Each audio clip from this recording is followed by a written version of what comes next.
running doesn't discriminate. It doesn't matter if you're white, black, rich, or poor. Running can make you feel like you could fly. I'm Mahlum, and I'm a member of the American Express Passion Project. My dad was like my superhero, and I loved him more than anything, but my dad has a history with addiction. I needed something to do with all of the negative energy inside of me, so I started running. Running really helped me, and I began to realize actually how much more powerful it is for me to share this gift. So I created Back on My Feet. The vision for Back on My Feet has always been to try to help people who are currently homeless into the sport of running. We're trying to change identity through running to get them to see themselves differently. 1, 2, 3. If you can get up at 5 a.m. 3 mornings a week and run, you can have a job. I want to hear the number one thing that you like about yourself. My name's Charles. I like my smile. Daryl, free-spirited. Steve, and I like my determination. I'm back on my feet. That's a clever saying. Back on My Feet operates in soon-to-be 11 cities around the country. For our members, everybody gets a brand new pair of shoes. And then in the first 30 days, it's 3 days a week at 5:30 in the morning, coming on time, they're coming with a positive attitude, and we monitor all of that. They realize, I can run 2 miles, and now I can run 3 miles. And they start to get excited about the opportunity and the potential ahead.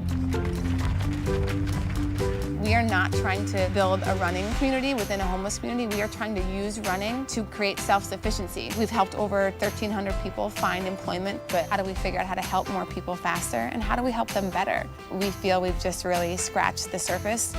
Exposure is such a vital part of our success, so to have American Express share the Back on My Feet story means the world to me. And to have Back on My Feet featured as a members give charity is gonna be amazing. I feel like the best is yet to come. It's just gonna get bigger, it's just gonna get better, and we're gonna continue to help as many people as possible. Back on my feet on 3.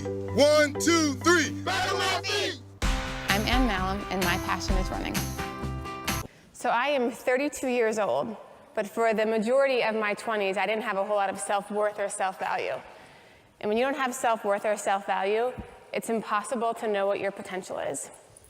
I grew up in Bismarck, North Dakota, like many of you, I'm sure, and I had a great childhood. I grew up in a typical middle-class family, had a normal relationship with my younger brother, older sister, and my mom, and I had an extraordinary relationship with my dad, who was just my person and my best friend. So playful, so loving, and just this big kid. And life was pretty easy in North Dakota. You don't have to lock your doors at night. You can leave your keys in the car. I walked to school 5 blocks away, played with tons of kids, and had a big yard and a bike to play in. And by the time I was 12 years old, I thought I had my entire world figured out. I used to keep this box underneath my bed, and inside this box I would put pictures of what my life was going to look like when I got older. So I had this picture of a huge white house with a white picket fence and green shutters, picture of these women who were working and living in New York City, and a picture of this really tall, dark, handsome man who was supposed to be my husband. My boyfriend's 5'10", so you win some and you lose some, right? But seriously, I was going to go to college, get this kick-ass job. I'm just going to apologize now because I swear a little bit, so I hope I don't offend anybody. Have this house, these 2.2 kids, and my life was going to be perfect. But unfortunately, when I was 16 years old, I got a difficult dose of reality that made me question everything. I was sitting home. It was the summer before my sophomore year in high school, and my dad came home from work early and asked if me and my brother and sister could leave for a little bit so we could talk to our mom. That was a very strange request. My dad is not the let's sit down and have a long conversation type of guy, and he's never asked us to leave the house before. But we all left. I was the first one to come back, and my dad was sitting upstairs on the couch looking somber, embarrassed, and nothing at all like this superhero father figure that I knew so well. And that's the day I learned that my dad was a gambling addict. For the past couple years, he had been cleverly hiding his behaviors and activities from us, and he had just told my mom that he had owed a lot of money to a lot of people that we just didn't have. Unfortunately, that wasn't my dad's first introduction to addiction. He went through drug and alcohol recovery when I was a little kid. I've never seen my dad drink or do drugs. I've frankly never even seen him be tempted by those activities. But my mom did. And for years, she was on the receiving end of my dad's addiction, which comes with deception, lying, cheating, and irresponsibility. Again, words I never would have used to describe my dad. But for her, those memories were incredibly vivid, and she kicked my dad out of the house that day. For a 16-year-old kid who loves her dad more than life, I was pissed off. Here's my broken dad who needs help and fixing, and my mom doesn't want to help him. These feelings of resentment just settled into my bones, and I spent the next 3 years having a really tough relationship with her, but also trying to fix my dad. I didn't get addiction. I was a 16-year-old kid. Why can't you just stop gambling? It's really difficult to love somebody who's an active addict, and my dad was not ready to find a place of recovery. He continued to struggle with his addiction over those next 3 years, 3 steps forward, only to take 4 steps back, and that was when I found running. Thank God. Running was my salvation. I quickly and thankfully got consumed by the lessons that running taught me. I had so much negative emotional energy inside of me that I had to do something with it. And running gave me so much at that time in my life. I learned 2 very valuable lessons. One, that you have to take life 1 step at a time.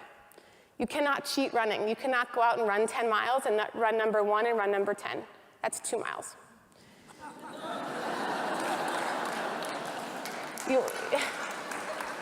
I didn't expect to get claps for that, but I'll take it. You also learn that everybody's on some shitty roads in life. And when you're on shitty roads, you got choices to make. You can either choose to persevere up that hill in front of you, or you can turn around, or you can go left, or you can go right.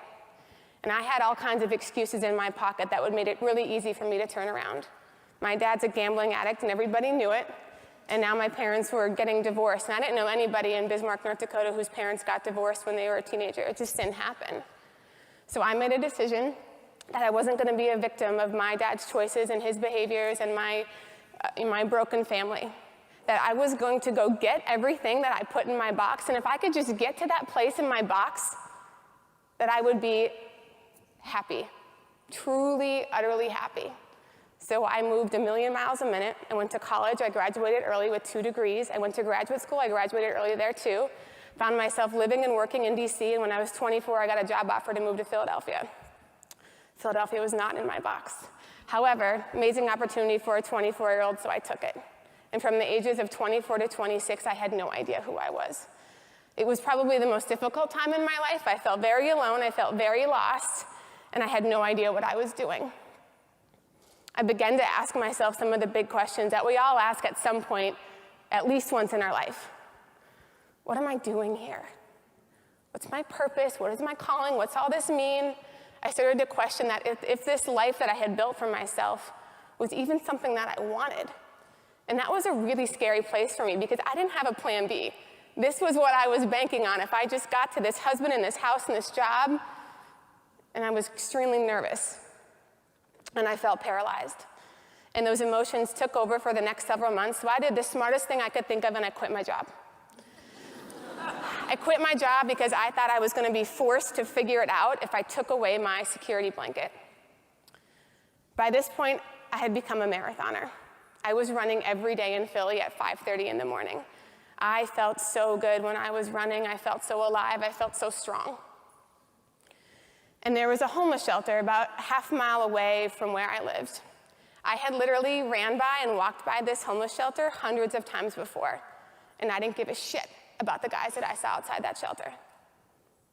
But for whatever reason, in May of 2007, these group of guys started to wave at me, and I started to wave back.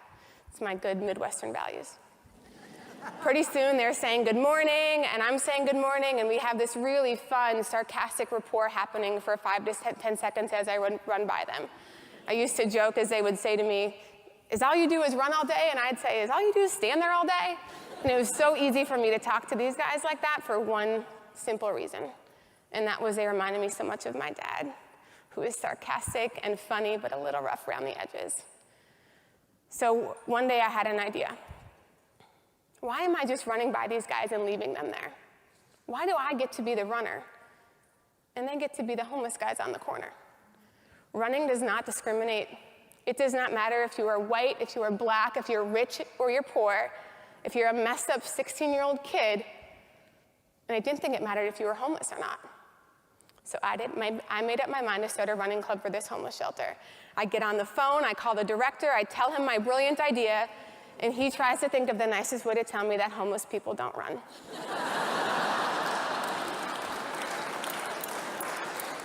So I convince him to at least ask. If you could just ask anybody living in the shelter if they're interested, I'll be there 3 mornings a week and take care of everything. So he tells me not to get my hopes up, but that he would ask. Well, a week and a half later, I get an email from this gentleman with the names of 9 guys and their shoe sizes asking me what's next. I'm super excited. I send an email to anybody I have an email address for, asking for old shoes, clothes, and if you don't have those things, I'll take your money. I was gonna start Philadelphia's first homeless running club. People sent in all kinds of shoes, and I remember looking at these shoes and thinking, you know, I wouldn't run in these. They're old and they're dirty. And what kind of message am I going to give to these guys if I tell them that these are good enough for them because they're homeless?